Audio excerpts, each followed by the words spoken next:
Buenas tardes, ¿cómo les va? Qué lindo volver a encontrarnos y bueno, felicitaciones, porque quienes están escuchando esta charla es que ya están en el anteúltimo mes de ejercicios en la vida cotidiana. Aquello que al principio del año parecía tan lejano está llegando a su fin.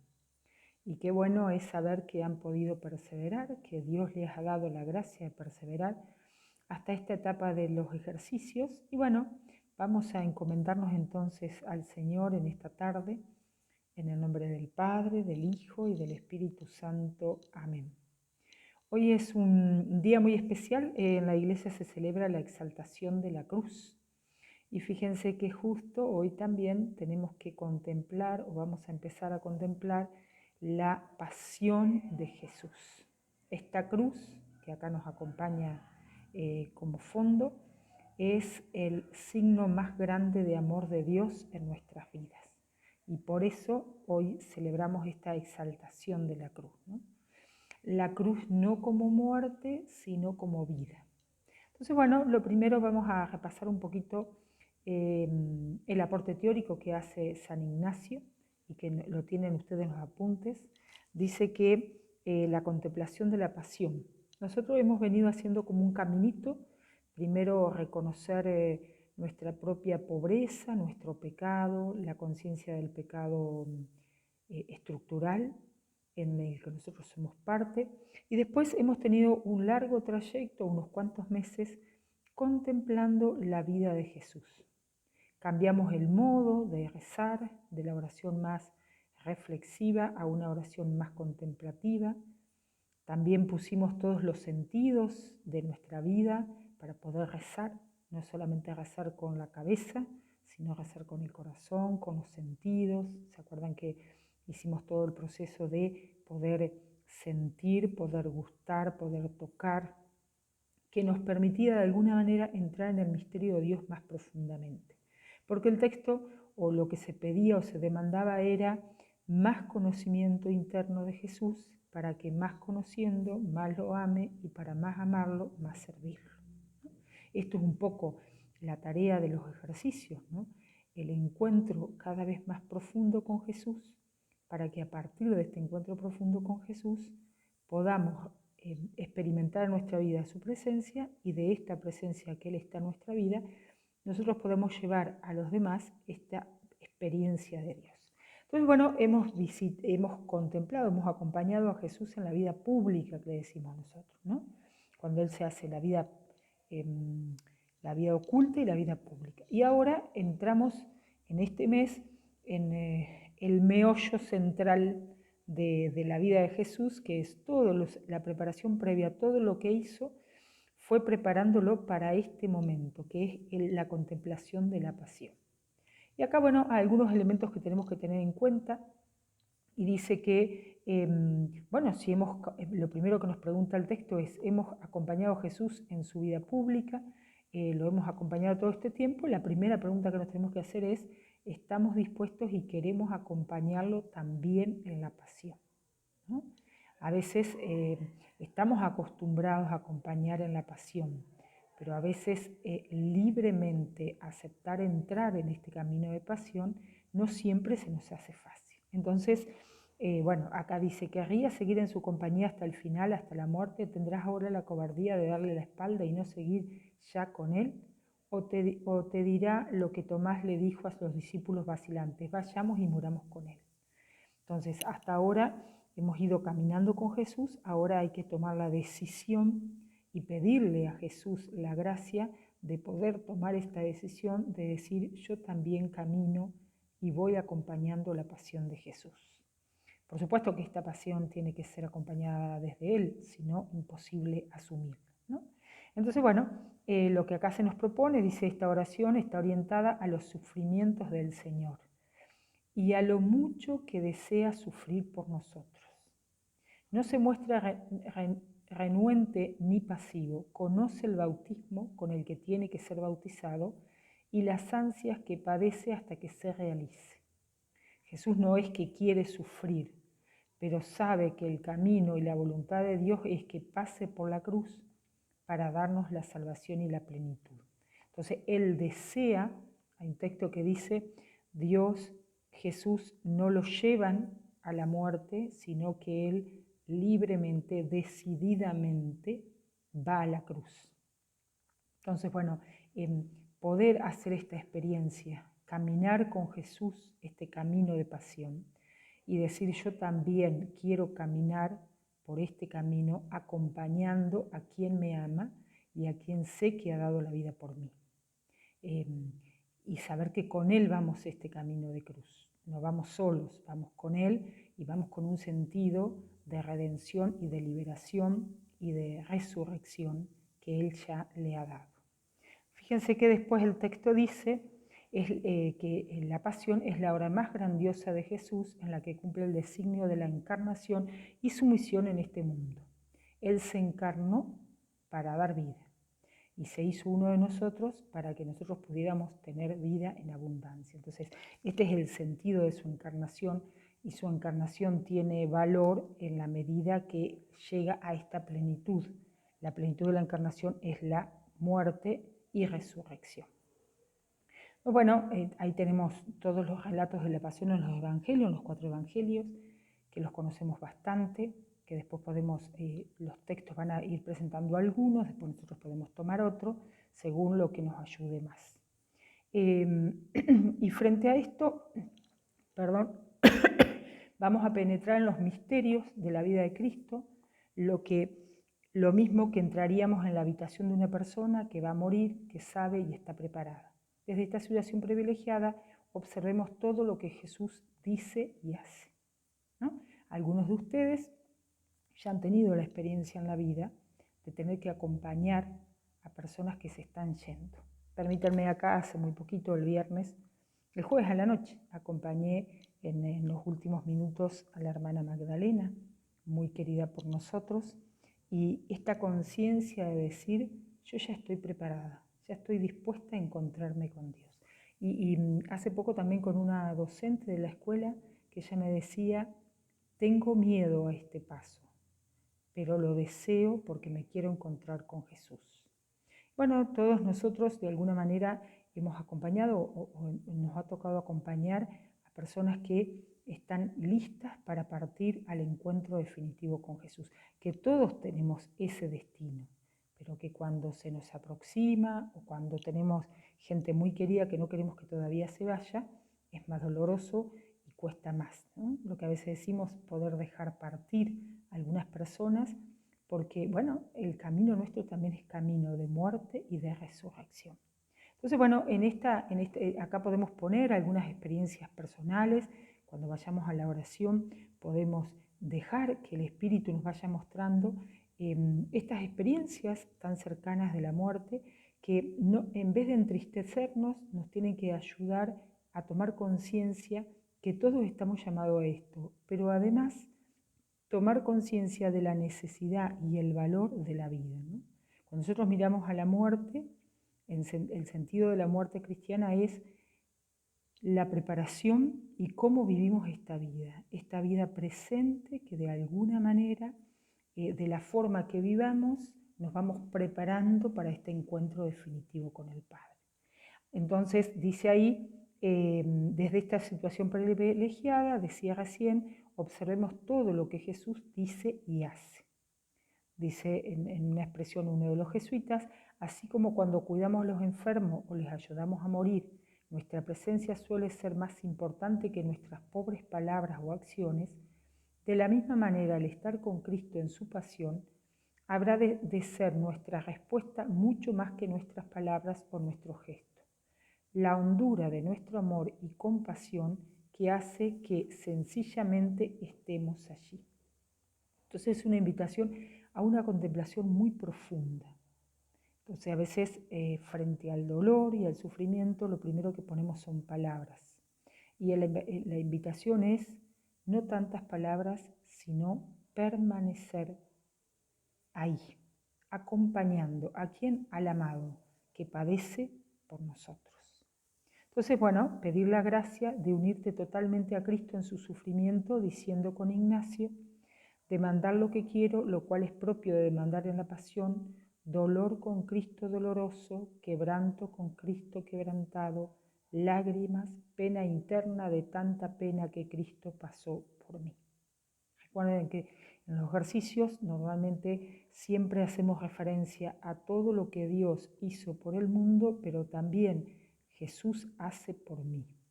Jesús sigue padeciendo y sigue sufriendo por mí. Él ya, su pasión fue completada y su pasión y resurrección fue completada, pero sigue habiendo Cristos crucificados en nuestro mundo que siguen padeciendo, completando esta pasión de Cristo. Bueno, esta es la introducción a esta semana o a este mes, que es el mes de la pasión. Entonces, un mes que también hay que procurar en los momentos de oración, buscar espacio, lugar, que nos permita recogernos y acompañar a la pasión de Jesús. Por eso hace mucho bien, si tenemos una cruz, tener la cruz y mirar esta cruz, porque esta cruz es signo de este Jesús que me amó hasta el extremo, que no se guardó nada. Su vida la entregó por amor. Este es el sentido verdadero de la cruz. Por eso la cruz cristiana es una cruz que me recuerda la gran pasión y el gran amor que Dios nos tuvo y que nos tiene, ¿no? Bien, eso sería como la introducción que ustedes lo van a leer ahí en el texto que tienen. Después vamos a tomar la primera semana, recordarles como siempre que es importante hacer la petición inicial, buscar un momento, preparar la oración, buscar un momento donde podamos realmente encontrarnos con Jesús, que lo más importante a esta altura de los ejercicios espirituales en la vida cotidiana, lo más importante no es tal vez lo que hago yo, sino lo que Dios hace en mí, y sobre todo en este mes es cómo permanezco al lado de Jesús, cómo lo acompaño, ¿no? A mí me gusta mucho pensar esto, cómo acompaño a Jesús en su pasión, cuánto permanezco al lado de él, ¿no? Sus discípulos, algunos o la mayoría se fueron, las mujeres permanecieron. Bueno, ¿cuál es mi actitud interior? Y en esta actitud interior puede ser que en algunos momentos yo también me quiera ir, porque no quiero la cruz, porque no estoy preparado para recibirlo. Y siempre tener en cuenta esto, cuando Jesús me pide la cruz, ya me ha concedido la gracia previamente para esa cruz que me pide, ¿no? Y cuando asumo la cruz, la asumo porque ahí encuentro a Dios presente. No voy a la cruz, eh, no voy a la cruz solo, voy con Él. Y porque Él está en la cruz, puedo asumir la cruz. Pues fíjense que el primero hay como 3 textos, ¿no? El primero dice, el conflicto aumenta, ¿no? Jesús ha venido caminando, ha curado, ha transformado, ha dado vida a los muertos, ha hecho muchos gestos, de los cuales muchos han sido gestos desafiantes para el sistema religioso de ese momento. Y entonces el conflicto aumenta. No es conveniente para su tiempo su presencia. Su presencia complica la vida del pueblo y la vida sobre todo, no del pueblo sencillo, porque no se la complica al pueblo sencillo, sino que al pueblo sencillo le da paz, le da serenidad, le libera de tantas ataduras, pero al poder religioso político del momento le trae muchos inconvenientes, porque va generando en el pueblo una actitud a veces de rebeldía y esto al poder no le conviene y no lo quiere. Entonces, bueno, dice el conflicto aumenta. De nuevo hay que pedir la petición, demandar lo que quiero, acá sería dolor, sentimiento y confusión porque por mis pecados va el Señor a la pasión. Todo esto que Jesús hace es para liberarnos a la humanidad y en esta humanidad a mí de mis pecados y de la esclavitud que estos pecados nos provocan. Entonces, el primer texto, si lo recordamos bien, es el texto de Lucas del 49 al 53, que dice, yo he venido a traer fuego sobre la tierra y cómo desearía que ya estuviera ardiendo. Tengo que recibir un bautismo y qué angustia siento hasta que esto se cumpla plenamente. ¿Piensan ustedes que he venido a traer la paz a la tierra? No. Les digo que he venido a traer la división. De ahora en adelante, 5 miembros de una familia estarán divididos, 3 contra 2 y 2 contra 3. El padre contra el hijo y el hijo contra el padre, la madre contra la hija y la hija contra la madre, la suegra contra la nuera y la nuera contra la suegra. Este es el texto, fíjense ya en este texto Jesús habla de su pasión y anticipa y dice, no he venido a traer paz sino fuego. Que ¿cómo hay que entender esto? Que Jesús no deja indiferente a las personas y tampoco nos puede dejar indiferente a nosotros. O somos de Él y estamos con Él o estamos en contra. Y a veces esto es lo difícil, ¿no? A veces nosotros nos sentimos más cómodos o vivimos de una manera más cómoda estar al medio. Que no significa esto, significa que en la vida, asumir la vida de Cristo y el seguimiento de Jesús va a traer inconvenientes y conflictos con quienes no lo asumen. Que no significa que andemos por el mundo peleando con todo el mundo porque somos de Cristo, pero el asumir su estilo de vida va a traer conflictos hacia adentro y hacia afuera. Primero hacia nuestra propia vida, porque dentro de nuestra vida va a traer conflicto esta presencia de Jesús, porque Jesús no nos deja indiferentes, nos obliga a tomar una postura, y esta postura siempre tiene que ver con a veces la renuncia de estilos personales para seguir el estilo de Jesús. Por eso es tan importante los meses anteriores que hemos estado reflexionando, porque en los meses anteriores estuvimos aprendiendo o estuvimos contemplando y haciendo nuestro el modo de ser de Jesús. Pero este modo de ser de Jesús hoy nos pone en una disyuntiva. O asumimos su modo de ser y esto trae cruz, o nos acomodamos al mundo y no somos fieles a su palabra y a su propuesta. Entonces, bueno, acá no se nos pide leer determinadamente el texto, ponte en el lugar de Jesús tratando de experimentar lo que siente y medita sus palabras. Entonces acá también no tenemos que olvidarnos que es una contemplación. Entonces recuerden que en la contemplación más actúa Dios que nosotros. Tenemos que pedirle al Señor la gracia de no hacer tanta razonamiento lógico, sino dejar que el sentimiento y el corazón fluya y entonces sentir lo que Jesús siente cuando Él anuncia esto y dice: yo he venido a traer fuego sobre la tierra y cuánto deseo que se cumpla esto que estoy proponiendo, ¿no? Entonces, bueno, ¿qué sentimientos habrá tenido Jesús frente a esto? Y después fíjense que el texto trae 4 preguntas. ¿De qué manera Jesús causa la división y conflicto en tu vida? Segundo, ¿qué aspectos de tu vida entran en conflicto cuando asumes el Evangelio con la radicalidad de Jesús? ¿Qué consecuencia encierra en tu vida concreta esta conflictividad entre Jesús y el mundo? ¿Y es conflictivo Jesús para la gente de hoy? Son preguntas que nos podemos hacer frente a este texto y tal vez la primera es muy fuerte, ¿no? ¿Es causa de división y conflicto en mi vida? ¿Qué pone en conflicto la presencia de Jesús en mi vida? Y acá, bueno, frente a esto, tenemos que pedirle al Señor la gracia que en este conflicto dejemos que Él tome su parte y nos dejemos transformar por Él. Fíjense que lo que pedíamos era tener dolor y sufrimiento por tanto amor que Dios me dio y que yo no respondí. Que un poco el pecado tiene que ver con esto, ¿no? El pecado es una no respuesta al amor de Dios o una no corresponsabilidad de este amor que Dios nos da.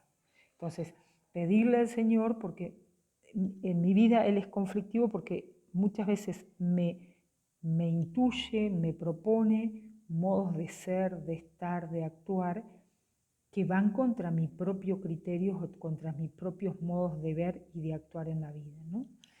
Y bueno, Jesús me dice, tenés que tomar una decisión. Y en esta decisión, los discípulos, algunos tomaron la decisión de seguirlo y otros dijeron, no lo seguimos.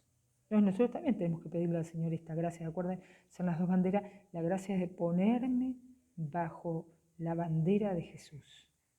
Yo no puedo solo, Él es el que me regala esta gracia y se la tengo que pedir en este mes. Entonces al final, como en todos estos momentos de oración, se invita a hacer un coloquio, ¿no?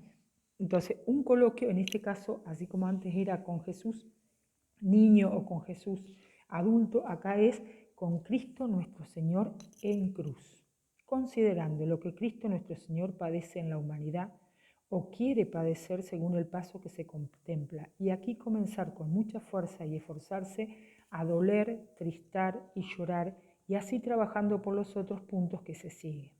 Considerar cómo la divinidad se esconde, es a saber, cómo podría destruir a sus enemigos y no lo hace, y cómo dejar padecer la sacratísima humanidad tan crueldísimamente. Considerar también cómo todo esto padece por mis pecados y qué debo yo hacer y padecer por él, al fin un Padre nuestro. Fíjense, en este tiempo de la pasión, la humanidad de Jesús pareciera que desaparece. La divinidad de Jesús parece que desaparece y queda solamente visible la humanidad. Así como en el tiempo de la vida pública van apareciendo signos de su divinidad, en la cruz, pudiendo mostrarse como Dios, oculta, hace no visible su divinidad para que su humanidad se presente con toda la fuerza y con toda la experiencia. ¿Qué es la experiencia humana? La experiencia humana de dolor, de sufrimiento. Digo, cuántos rostros y cuántas personas conocidas nuestras hoy siguen padeciendo esta cruz. Entonces, rostros tenemos y muy cercanos de dolor y sufrimiento. Jesús sigue padeciendo con ellos.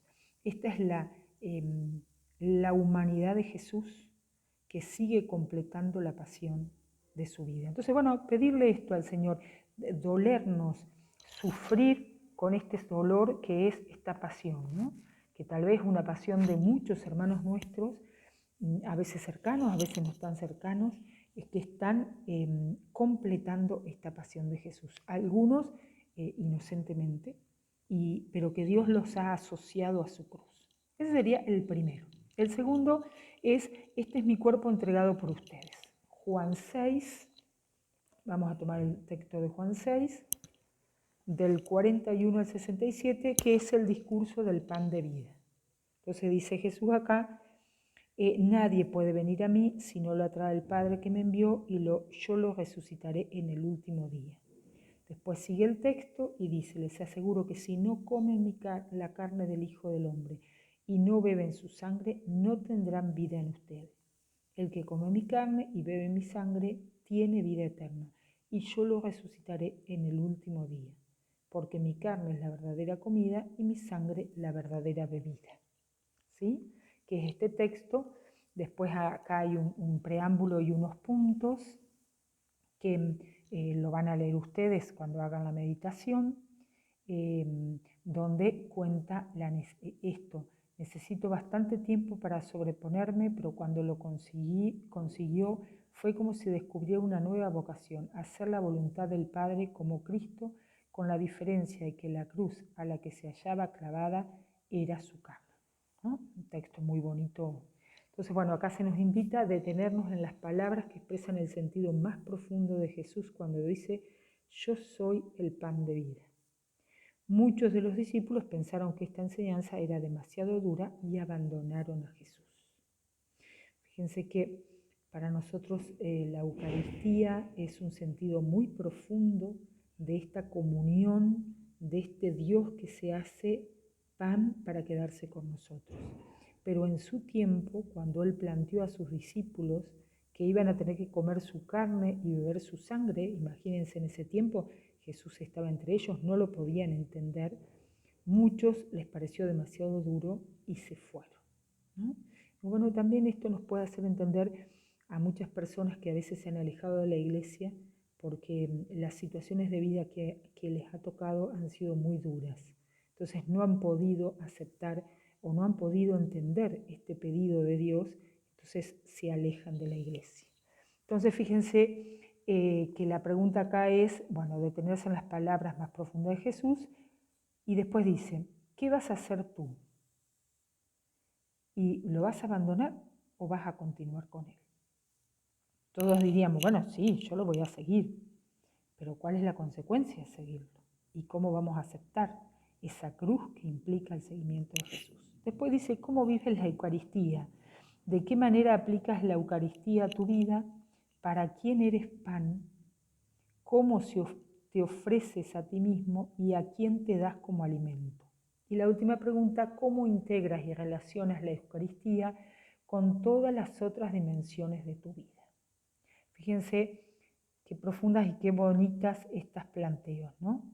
¿Cómo vives la Eucaristía? Digo, a veces los cristianos corremos el riesgo de hacer de la Eucaristía una rutina. Tengo que ir a misa, participo de la misa, comulgo y no termino de profundizar y de ahondar en este misterio. Es Jesús que se queda en este pan para poder hacer comunión con nosotros. A mí me impacta mucho esto. Jesús, a través de la Eucaristía, viene a nosotros. Y cuando viene a nosotros, se transforma en parte de nuestro cuerpo, para que nosotros nos podamos parecer a Él. A mí me impacta mucho esto. Jesús, que quiere estar con nosotros, viene a nosotros, se nos da. Y en este mismo sentido está fuerte este signo de la Eucaristía, que es poner las manos y recibir a Jesús en la mano y después comulgarlo. Él quiere venir a nosotros, porque Él quiere transformar nuestra vida. Y la única forma de transformar es haciéndose uno de nosotros, ¿no? Fíjense qué bonito esta manera, cómo aplicás la Eucaristía. Pero después la Eucaristía dice es pan, partido y compartido, ¿no? Entonces, para transformarme en Eucaristía para los demás, tengo que dejarme partir y tengo que dejarme repartir. Entonces, dice la pregunta, ¿para quién eres pan? ¿A quién te das como alimento? En toda la simbología del alimento, ¿no? Creo que lo entienden. ¿Cómo te ofreces a ti mismo? ¿Y a quién te das como alimento? Bueno, hay tantos ejemplos, pero uno dice, bueno, a ver, ¿qué personas hoy están necesitando que yo me haga Eucaristía para ellos? Que yo me deje partir y compartir con los demás. Entonces, cuando yo recibo a Jesús en la Eucaristía, lo recibo a Él para que su modo de ser sea el nuestro. Para que Él, entrando en nuestro cuerpo y en nuestras entrañas, transforme nuestras entrañas para ser pan como Él. Y hay canciones muy bonitas que hablan, hay una que dice, quiero ser pan, para el pueblo ser el pan, y compartir con los demás, ¿no? Qué bueno, yo después les voy a dejar el videíto para que lo puedan buscar, con este texto de quiero ser pan, ¿no? Pan para los demás. Y hoy el mundo está sediento del pan de la fe y el pan de la esperanza, el pan de la alegría, el pan de la compañía, el pan de la escucha. Entonces, esta Eucaristía o este modo de ser Eucaristía, de alguna manera nos acerca a los demás y nos compromete con los demás. Y después la última pregunta es, ¿cómo integro la Eucaristía y cómo la relaciono con otras dimensiones de mi vida? Continuamos, disculpen la pausa, pero bueno, estoy un poco congestionada y necesitaba hacer esta pausa. Bien, y fíjense que en este texto dice el coloquio, acabar con un coloquio con Cristo nuestro Señor en la cruz, nuevamente, considerando lo que Cristo nuestro Señor padece en la humanidad o quiere padecer. Bueno, acá hacer todo este proceso de ser pan y ser Eucaristía, ¿no? Para nosotros las hermanas mercedarias es muy significativo y muy fuerte el tema del pan, porque el padre Torres tuvo la inspiración de la congregación en el momento de la consagración. En ese momento el Señor le mostró un camino y el padre Torres, queriendo ser pan como Jesús, asume esta propuesta de fundar una congregación con todo lo que eso implicó en su vida de exigencias, de partirse y repartirse entre su orden y la nueva congregación, y también con la gente. Entonces digo, quienes comulgamos a Jesús, nos tendremos que preguntar a diario cómo compartimos y cómo nos transformamos en pan para los demás. Y sería lindo a la noche, cuando terminamos el día, darle gracias al Señor porque Él nos dejó ser pan. Y poder poner nombres. Hoy fui pan y hoy el Señor me regaló ser pan para esta viejita que crucé en la calle y saludé con cariño, esta persona que me llamó y la atendí con respeto, esta persona que me pidió que me diera un tiempo y se lo di. Fui pan cuando en casa, siendo ama de casa o estando en la casa, preparé la comida con cariño, esperando a los míos. Fui pan cuando frente a una dificultad tuve una mirada esperanzadora y no me quedé con el desaliento. Hay muchas maneras de ser pan y lo lindo es descubrir cuál es el modo que Jesús me pide de ser pan para los demás. Y el tercero de esta semana es hagan esto en recuerdo mío, ¿no? El texto es Lucas 22, del 14 al 23, que es lo de la comida pascual. Entonces dice, llegada la hora, Jesús se sentó a la mesa con los apóstoles y le dijo, he deseado ardientemente comer esta Pascua con ustedes antes de mi pasión, porque les aseguro que ya no comeré más hasta que llegue a su pleno cumplimiento en el reino de Dios. Y tomando una copa dio gracias y dijo, tomen y compártanla entre ustedes, porque les aseguro que desde ahora no beberé más del fruto de la vid hasta que llegue el reino de Dios. Luego tomó el pan, dio gracias, lo partió y lo dio a sus discípulos diciendo, esto es mi cuerpo que se entrega por ustedes, hagan esto en memoria mía. Después de la cena hizo lo mismo con la copa diciendo, esta copa es una nueva alianza sellada con mi sangre que se derrama por ustedes. La mano del traidor está sobre la mesa junto a mí, porque el Hijo del Hombre va por el camino que le ha sido señalado, pero ay de aquel que lo va a entregar. Entonces comenzaron a preguntarse unos a otros, ¿quién de ellos sería el que iba a hacer esto? Entonces fíjense, acá el texto aparece de la comida pascual, ¿no? Qué bonita expresión esta, he deseado ardientemente comer esta Pascua con ustedes, ¿no? Y Jesús también a mí me dice, deseo ardientemente estar con vos y unirme a vos a través de la Eucaristía. Entonces, bueno, nos invitan acá a leer el texto, contemplarlo y después hacer el siguiente ejercicio de imaginación. Imagina que estás en la mesa con Jesús y sus discípulos. Mira en torno y advierte todos los detalles de la estancia. Fíjate en lo que hay sobre la mesa, vasos, platos. Observa las expresiones de cada uno de sus discípulos. Escucha atentamente a lo que dicen, imagina lo que sienten. Mira a Jesús que es consciente de su próxima muerte. ¿Cuál es su expresión? ¿Cuáles son sus sentimientos? Recuerden que en la contemplación tratamos de mirar, de contemplar, de imaginar a Jesús y podemos imaginarnos estando en la última cena en la mesa con Jesús. Contemplar su rostro, contemplar sus gestos, contemplar sus expresiones cuando hablan con sus discípulos y animarnos a contemplarlo y quedarnos solamente contemplando esta experiencia. Recuerden que después este ejercicio de reflectir que hacíamos es, una vez que yo contemplé, ¿qué me dice a mi vida y qué me invita en este momento de mi vida? Después dice, escucha cada una de sus palabras, observa todos sus gestos, Deja que hable la voz interior de tu corazón. Después concentra tu atención en el pan y en el vino que Jesús tiene en sus manos y en sus palabras. Hagan esto en recuerdo mío.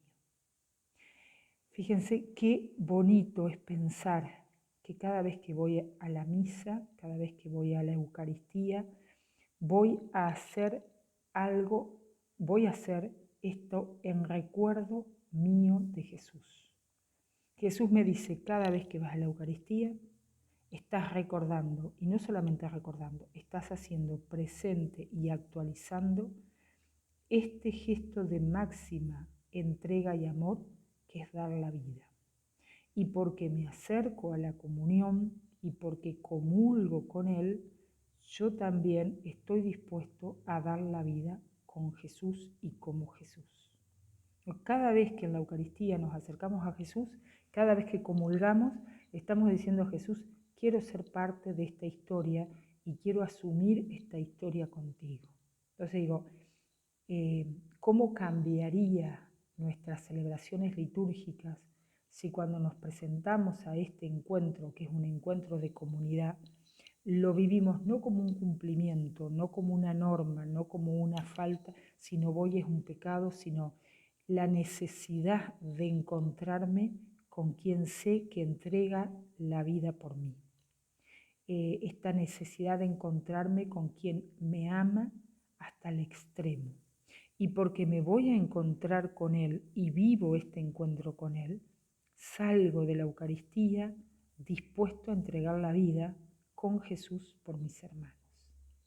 O sea, cuánto nos falta como iglesia renovar este compromiso asumido y que tenemos que renovar constantemente de entregar la vida y de vivir la celebración eucarística con este sentido.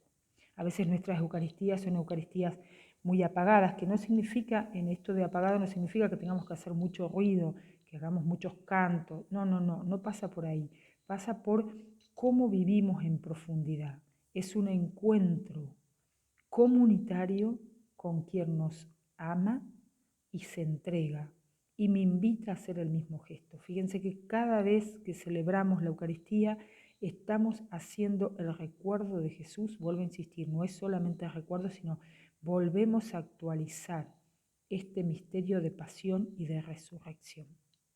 Bueno, quiera Dios que en esta semana y en este mes podamos acercarnos un poquito más a este corazón de Jesús. La invitación es a acompañarlo en su padecimiento, a no querer esquivarlo. A veces nosotros queremos esquivar, a estar al lado de Él. Pidámosle esta gracia de permanecer en silencio acompañando su pasión, porque esto es el inicio de la pasión. Después hay que pasar por todo lo que Él pasó y ¿por qué? Porque todo esto lo que Él padece es el sentido de resurrección. No es un padecimiento porque sí, sino porque tiene un sentido de resurrección. Pidámosle al Señor la gracia este mes de poder compadecernos y padecer con Jesús y mirar la cruz como signo de salvación y de redención. La cruz para nosotros es signo de liberación y de redención, porque el extremo del amor está expresado en la cruz. Pidámosle esta gracia a Jesús de padecer con Él, de no querernos ir de al lado de Él, y que Él también nos conceda poder estar cerca de aquellos que padecen hoy, que son tantos nuestros hermanos, y que necesitan también de este acompañamiento silencioso, con pocas palabras y con gestos de cercanía. Y que la Virgen de la Merced en este su mes nos regale esta merced, la merced de poder estar cerca de Jesús, acompañando y sosteniendo este camino de pasión. Que el Señor los bendiga, que les regale un hermoso mes y recuerden que ya queda un mes más y terminamos estos ejercicios en la vida cotidiana que tanto bien nos hace y que tantas gracias el Señor nos ha ido regalando a lo largo de este tiempo. Que el Señor nos bendiga en el nombre del Padre, del Hijo y del Espíritu Santo. Amén.